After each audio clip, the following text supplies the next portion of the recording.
Welcome, everyone, to the NoDQ.com live recap of AEW Dynamite for May 21st, 2025. Double or Nothing. 6 years since the launch of AEW. Double or Nothing is this coming weekend. NoDQ.com will have live coverage of Double or Nothing. It is on Sunday. Busy weekend coming up.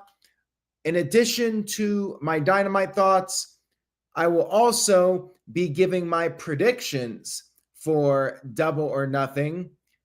Check that out. Stay tuned for predictions. I will do my predictions at the end of the stream. For now, leave me your comments. If you're watching live, if you're in the chat room, post your thoughts on the show, what you liked, what you didn't like. I will put up some of the comments on the screen. We kicked off the show with a confrontation between Will Ospreay and Hangman Adam Page. The two of them are facing off in the Owen Hart tournament final for the men this Sunday. Ospreay had the security leave. He had a couple of beers. He wanted to drink with Page.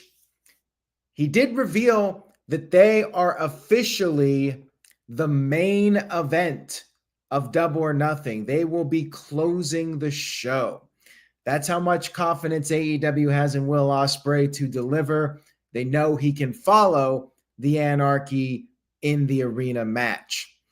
Ospreay said that the winner will bring back the AEW title at All In. Ospreay said he wants to be able to bring it home to England for the Forbidden Door pay-per-view event coming up in August.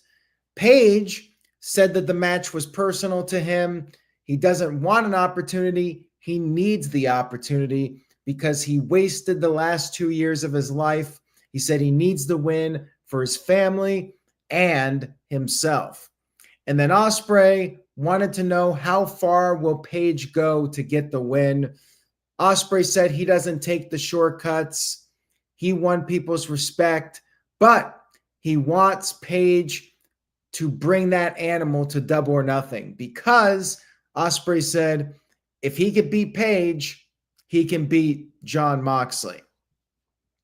Ospreay said he will bring his best, brought up how he beat guys like MJF and Okada. He said he has Page's back if Page wins and hopes Page would do the same if Ospreay wins. Ospreay said it was going to be a shootout, and then he downed a beer. Page took his beer and also drank the beer. So respect between the two of them heading into Double or Nothing. I thought it was a very good segment overall. I did like it.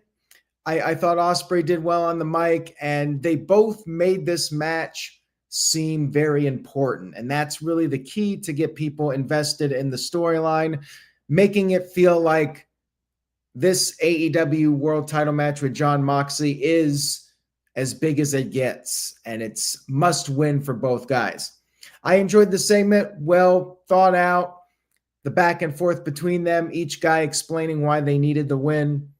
Thumbs up to start off the show. I enjoyed it. Jon Moxley, the world champion, showed up, and he was teaming up with the Young Bucks against Samoa Joe, Powerhouse Hobbs, and Swerve Strickland. You had the bad guys targeting Will Hobbs's knee, and then Swerve came in. They worked over Swerve for quite a bit, and he had nobody to tag for a while. He got triple teamed. And then eventually Samoa Joe tagged in. We had 2 commercial breaks, lengthy match here. Things were breaking down. And then Swerve managed to take out both Bucks with a Swerve stomp off the apron to the floor. Then Will Hobbs hit everybody with spine busters. Samoa Joe was able to put on the Coquina clutch to Nicholas Jackson. And then Swerve rolled up Matthew and got the 1-2-3 victory. Good guys pick up a win, but it wasn't over. After the match, the rest of the Death Riders came in. Then we had Shibata running out there. Marina Shafir hit him with a low blow. Then Willow Nightingale ran out. Kenny Omega came out there, gave some Snapdragon suplexes to people, and he went for the one-winged angel. He was going to put Moxley through the table, but Claudia was able to save him. And then the bad guys were able to escape. But Samoa Joe got on the mic and said that they were not done. They were going to get their hands on the Death Riders in Albuquerque, New Mexico, which was the site of this week's Dynamite. I will say this. I was a little disappointed that we didn't get any Breaking Bad reference on the show, at least to my knowledge. If there was one, I missed it. And I'm usually good for catching a Breaking Bad reference on a wrestling show. We had MJF in a brand new suit for the contract signing, and they were insulting Albuquerque, but no line about Albuquerque being filled with meth heads that use Walter White's blue stuff. Nothing like that, but they did insult the town. I've been to Albuquerque. They're really, with all due respect to Albuquerque, not really much there other than seeing the Breaking Bad and Better Call Saul tourist attractions. I would never have any reason to go to Albuquerque for anything. But nonetheless, they finally signed the contract. Bobby Lashley was a little bit hesitant, but did ultimately sign the contract. And then we had Dustin Rhodes and Sammy Guevara coming out there. Dustin did the talking here. Sammy was dressed up. Dustin said he hates MVP or MJF's guts and warned MVP about MJF. Dustin said him and Sammy are day one guys, and they want more gold. They have the Ring of Honor titles, but they also want the AEW Tag Team titles. Good promo from Dustin. And this was the segment. We did not get MJF attacked by Cedric Alexander, nothing like that. For now, he is part of the Hurt Syndicate. We'll see how long it lasts. Segment was fine for building up the match, but I do not think, well, let me save it for the predictions. Stay tuned to the end of this stream because I will be giving my thoughts on Double or Nothing's card. Okada was backstage and he accepted a match with Speedball Mike Bailey for Double or Nothing. Look, I'm sure this will be a good match, but this is one of those examples of we don't need this match. Double or Nothing doesn't need to be 4 hours. This could be on Dynamite or even Collision. It feels like they're just trying to do what they always do, overstack the card. I could do without this one. With all due respect to these guys, I know people love Okada. He's an all-time Japanese legend, and Mike Bailey's a talented guy, but I don't need this match. Just throwing it out there. I'm sure it'll be good. I don't need it. We had Anthony Bowens versus Ricochet. Solid match here. You had Billy Gunn out there, and Ricochet was getting himself a little bit distracted by Billy Gunn, and then Ricochet grabbed the referee to get the upper hand for a bit. Bowens made a comeback. He hit the arrival, and then that blow to the back, but Ricochet got sent to the outside, and then the referee was preoccupied with Billy Gunn. Ricochet used his pair of scissors. He scissored Bowens with the actual scissors and then finished him off with his move. I forgot what it's called. He got the win. 1, 2, 3. Ricochet builds up momentum heading into his stretcher match with Mark Briscoe. After the match was over, Briscoe brought the stretcher out and attacked Ricochet. He was going to do the froggy elbow off the top onto the stretcher, but Ricochet managed to escape. I'll give my thoughts on the match in just a little bit with my prediction. Stay tuned.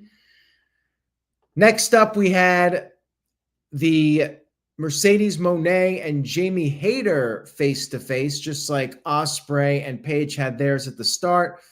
Renee Paquette was the moderator for this. Crowd seemed to be liking Mercedes. They were chanting CEO, even though she's the heel. Jamie talked about how she's fine being the actual underdog in this match. She said she's a fighter, and this match means more to her than Mercedes. Mercedes said she's not worried. She's more than just a champion. She's a revolution. She's the Beyonce of wrestling, and she said she's 25-0 in singles matches. But Jamie pointed out that Mercedes is looking a little bit lighter, no longer the New Japan Strong Women's Champion, and said that Mercedes is destined to lose everything. Mercedes did not like this. She attacked Jamie, but Jamie fought back and laid her out with the Haterade. And then after the match, Toni Storm came down and looked over at Jamie Hayter, and that set up our last match of Dynamite. I thought it was a solid segment, not at the level of Ospreay and Page's segment. Very obvious where this is going, and we'll talk about that in just a few moments, but they did fine. And then we had Mina Shirakawa versus Julia Hart.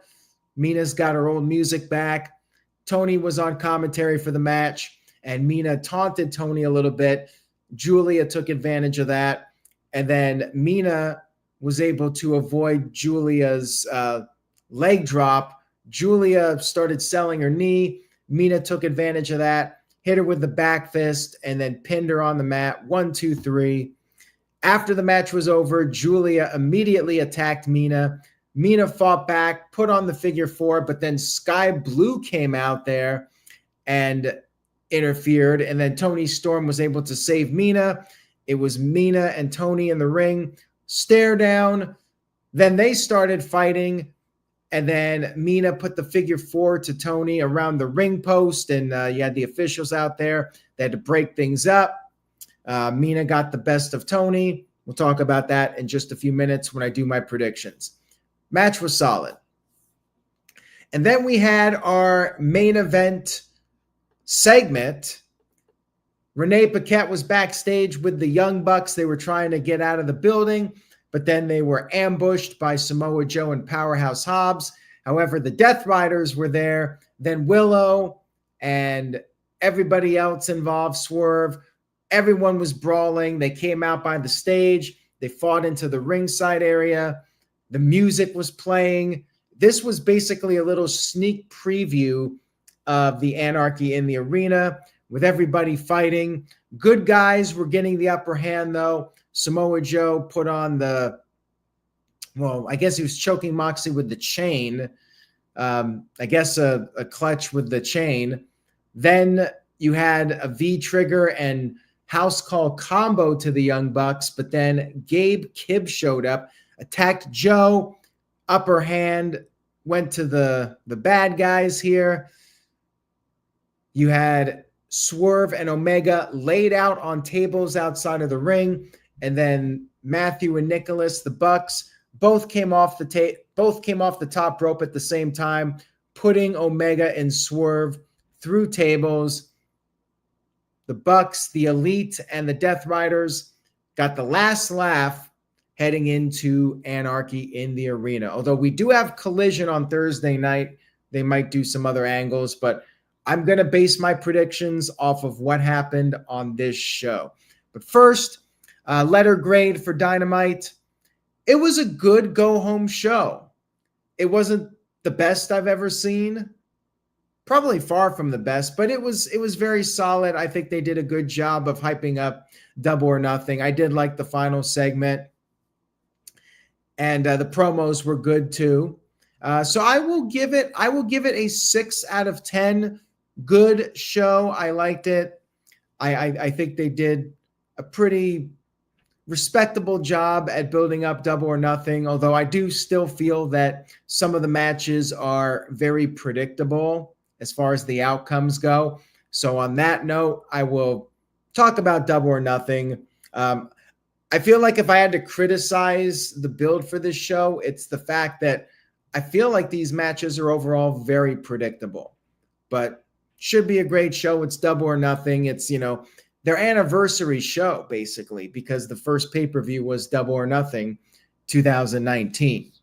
Let's get to the predictions. I'll save the Ospreay and Page match for last since it's the actual main event. We got Mercedes Moné versus Jamie Hayter. Jamie took her out with the Haterade. I mean, they didn't even need to do this angle. I was going with Mercedes beforehand. Mercedes wins. It's probably her versus Toni Storm. And speaking of that match, Toni's winning.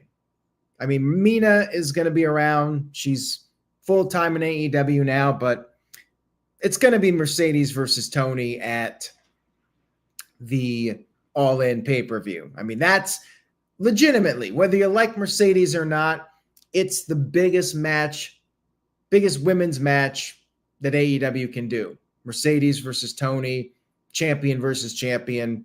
I fully expect that for All In. And logically, it's the best match to do. So yes, Mercedes will win the Owen, and Toni will retain her championship. And then we got the AEW tag team titles. Lashley and Benjamin against the Sons of Texas, Dustin and Sammy Guevara. Sammy's actually getting some TV time on Dynamite, but I feel like it's not going to last.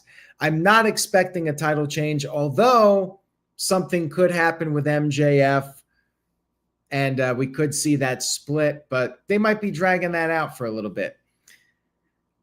I just wonder, like, if not Dustin and Sammy, who actually beats the Hurt Syndicate? I do feel like they're going to lose the titles because of an MJF screw-up.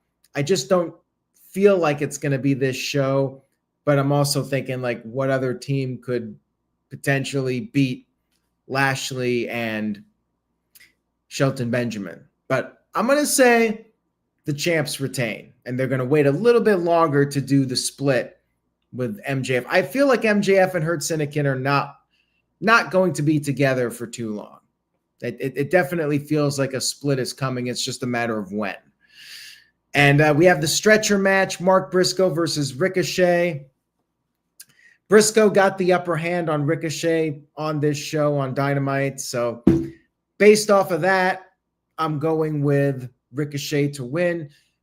Ricochet's the bigger star at this point. I think he needs the win. Mark Briscoe's kind of just a good hand. He's there to get the babyface pop, and fans like him, but he's basically there to put over other people. Matthews, like the clown, wins. I mean, Ricochet's the bigger star. Ricochet's going to win. And we have the tag match, FTR versus Nigel McGuinness and Daniel Garcia. They're going to be doing some angle on Collision, but it doesn't matter what's going to happen. It doesn't matter. FTR's winning because I fully expect them to do a match with Adam Copeland at All In. They're going to win here. It's going to be a nice little showing for Nigel coming back for another match. But yeah, FTR wins this one. Okada versus Speedball. Okada wins. I mean, come on. It's probably Okada versus Omega at All In. I would be shocked if it's not happening at that show. So yeah, Okada 100% wins this one. I mean, 99.9% wins this one. Very confident on that. Anarchy in the Arena. Bad guys got the last laugh on this go-home show, although you could say Collision's the go-home show. But, they spent so much TV time on Anarchy in the Arena, and the bad guys got the last laugh. So I think the faces are winning this one. I think Swerve's team is going to pick up the victory. And I feel like the last couple of years, if I'm not mistaken, I'm trying to remember, but I feel like the heels have been winning Anarchy in the Arena because they do that match and then they do Blood and Guts. I don't know if they're going to be doing that this time. Maybe not, because we got All In coming up, and they may want to just save Blood and Guts for a later date. So I'm just going to say good guys win this one, but this one could potentially go either way. I am going to predict Swerve's team to win this one. And then the main event, Ospreay versus Page. Ospreay's winning. My prediction all along was Ospreay versus Moxley. But I do like the promo that they did to really make it feel like Page needed to win this. I mean, I would not rule out Page winning, but my gut feeling is Will Ospreay wins. You know, All In is basically AEW's WrestleMania, and Ospreay is your top babyface. So I think Ospreay wins, and Page will give him props. Ospreay picks up the victory. Should be a hell of a match. I mean, they're putting this on last, so these guys have a chance to have an all-time classic. I mean, I think the streak of not so great main events will be over. These guys are going to deliver. And yeah, Double or Nothing on paper looks like a really strong show. I mean, my excitement level would probably be an 8. And I know that right now there's not a lot of enthusiasm about AEW. Matthew's pretty much the only person that seems to have an opinion on the show. And a lot of it's, mixed feelings on it. So, and I can't even get people to come on and do the predictions panels anymore. But I think AEW is going to be a solid show. I think Double or Nothing will deliver. I think it'll be worth the $50. And it's worth checking out. But yeah, AEW clearly still has some work to do. You know, they got their core audience, but it seems like they've lost a lot of people, and it's really been a struggle for them to gain those people back. And they have another issue too. NXT Battleground is going up against Double or Nothing. Now, I'm going to be covering Double or Nothing for No DQ, so I'll have to check out Battleground later or on Monday or something. I'll be doing the coverage of AEW. You guys can check that out. Live results coverage on NoDQ.com, and then, midnight, whatever, I will be on. Very busy weekend. Saturday night's main event, I'll be live streaming results on NoDQ.com, and then Sunday, Double or Nothing. And, I'll try to catch the NXT show at some point, and I'll talk about that maybe with Raw. Maybe we'll talk about it on another stream. But yeah, a lot going on. Thank you guys for your support of No DQ. Stay tuned for all the latest news and rumors. Say yes to No DQ, and I will see you all next time.